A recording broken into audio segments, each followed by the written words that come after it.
Hello folks, we are standing in front of the Gorrie Museum.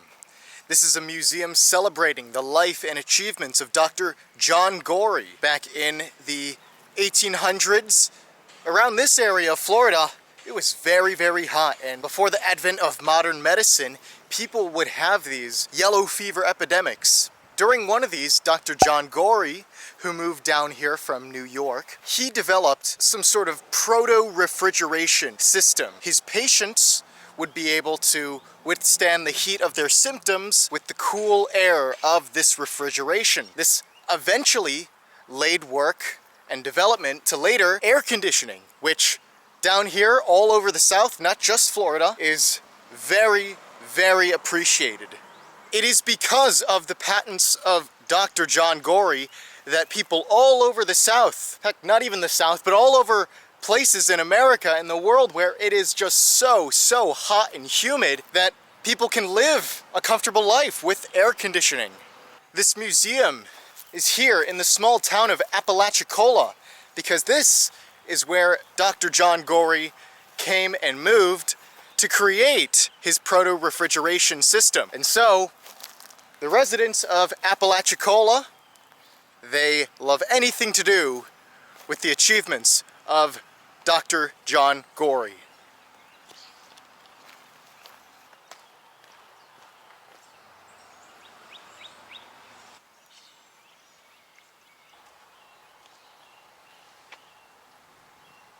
So yes, you can thank the works and legacy of John Gorrie that you, where you are, can just switch something on and all of a sudden dry, cool air comes towards your face. Anyway, let's talk about where we are here in the town of Apalachicola. Yes, that's a mouthful. I had trouble pronouncing it. I had to look that up online just to get the proper pronunciation. Apalachicola, or as some locals call it, Appalach. Now, thus far on our southeast tour, we've been getting our fair share of these larger southern cities. And sure, they have plenty of history to offer, but I think you also have to go to these smaller cities to get a more authentic view of how the people in the South live. And that's why we're here at Apalachicola. It may be a city, it may be a town, whatever the name designation is. It's only got a little more than 2,500 people, so it's a very small area.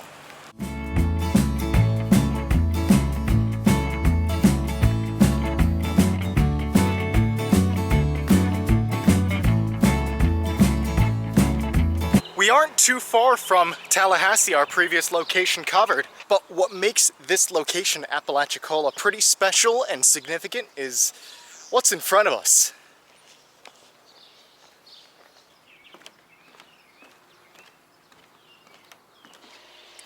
Now this is the mighty Apalachicola River. And where we are right now is a very underrated part of Florida, I would say.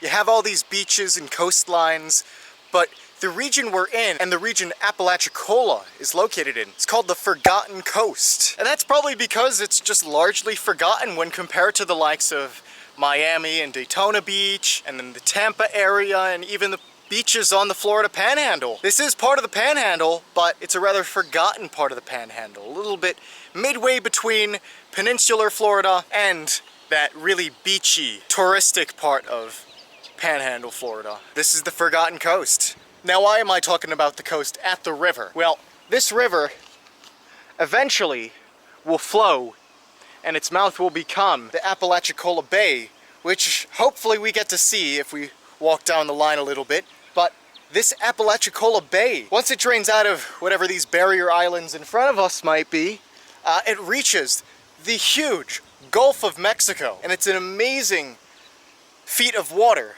This Apalachicola River essentially divides the Panhandle of Florida into two halves. It starts actually as a convergence of two major rivers in the south, the Chattahoochee River and the Flint River. If you're from Atlanta, Georgia, you will know what the Chattahoochee River is. It's the river that Atlanta's based in. This Chattahoochee River will divide parts of Alabama and Georgia. It's that squiggly border towards the southern part of those two states. And then it reaches Florida, where the Flint and the Chattahoochee River turn into the greater Apalachicola River, and this will flow into the Apalachicola Bay. A lot of Apalachicola names, I know. This town is so safe, or at least it feels seemingly safe, that I'm walking in the middle of the street. And, you know, I trust that the few cars that come by will see me and not run me over, but it's such a small population. It's so quiet and peaceful.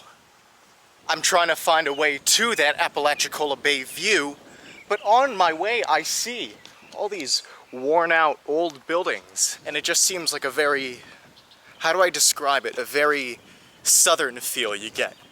Nothing too fancy, just a coastal beachfront abandoned restaurant. Nothing like a big deal or anything, just that.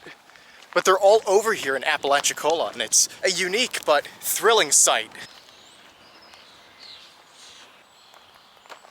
It's honestly a little bit sad. You wonder what caused the downfall of such a lovely environment to house these restaurants, but just, you see, it's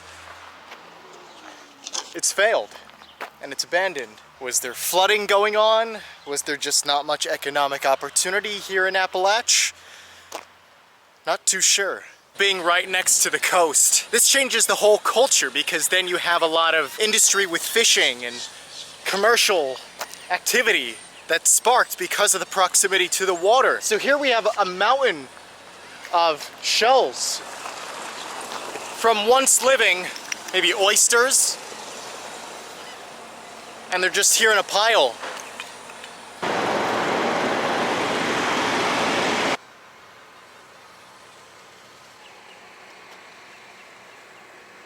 So all the way over there is that Apalachicola Bay, which technically could be considered part of the grand old Gulf of Mexico. That's right, could this be our first sighting on the coverage project of the mighty Gulf of Mexico? Now, if you don't know what the Gulf of Mexico is, oh man, I have a story to tell. This part of North America is shaped such that there are many islands and peninsulas all around this area once you go south of it. So the Gulf of Mexico is this large body of water almost completely surrounded by land, but it borders Florida, that big peninsula, the states of Alabama, Mississippi, Louisiana, and Texas, and then even Mexico, and parts of that northwest coast of Cuba. So all in all, the Gulf of Mexico is in itself its own independent body of water, even though technically it's connected to the Atlantic Ocean. And that's why people around here, when you touch the Gulf, they don't say,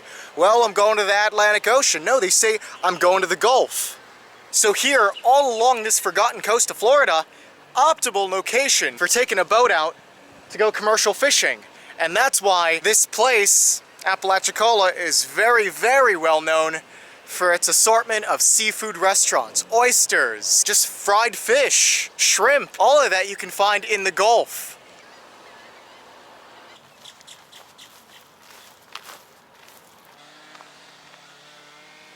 So now that we've highlighted the water that truly defines not just Apalachicola, but this whole region of Florida, let's go a little bit inland and attempt to search around and figure out the importance of the downtown. I hear it's very historic.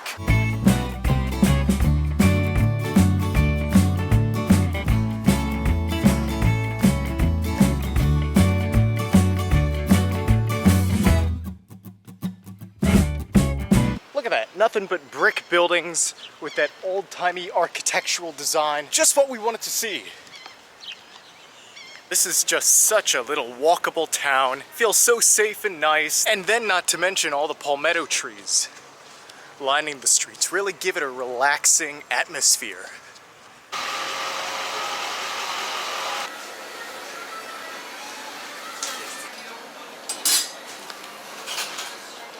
Of course, it is a hot, humid day in the panhandle of Florida. Would it be any colder? No. So, to refresh myself, get a good taste of a little bit of fun, I went to an old-timey soda fountain. I guess that's what it's called, old-time soda fountain here in Apalachicola. And I got something called a phosphate, which I'm not too sure still what it might be. It's cherry, so it'll be a tasty, refreshing drink. The best way I can really describe it is like a cherry soda, but it's a lot more sour than just a regular soda, you know? It has that kick to it, which gives it a sour feel. Not done filling up my stomach though. As I alluded to earlier, Apalachicola is very well known for its seafood of all kinds, and a trip to Apalachicola would not be complete without trying some seafood. And it's not just Appalach which has the seafood. All over the Gulf Coast you can find small little towns which serve authentic seafood.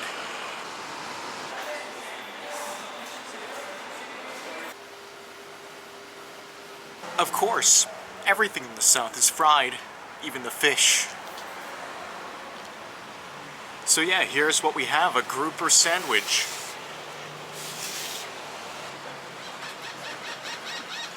Just trying the grouper alone, you can tell there's a fried outside, but the fish itself is very soft. It's very nice. Oh yes, a sandwich like that will fill you up straight to the top. So please go to the Apalachicola Seafood Grill. It's a historic restaurant and you will not be disappointed by the selection. There is so much on that menu that will feed you so well. But anyway, the Forgotten Coast region of Florida is a very, well, forgotten place in Florida. I definitely suggest coming here because there are numerous beaches all around here. Numerous docks, bays, places just to relax and admire the rolling waters of the rivers and bays around us that won't be frequented by as many tourists as all those popular coasts in Florida.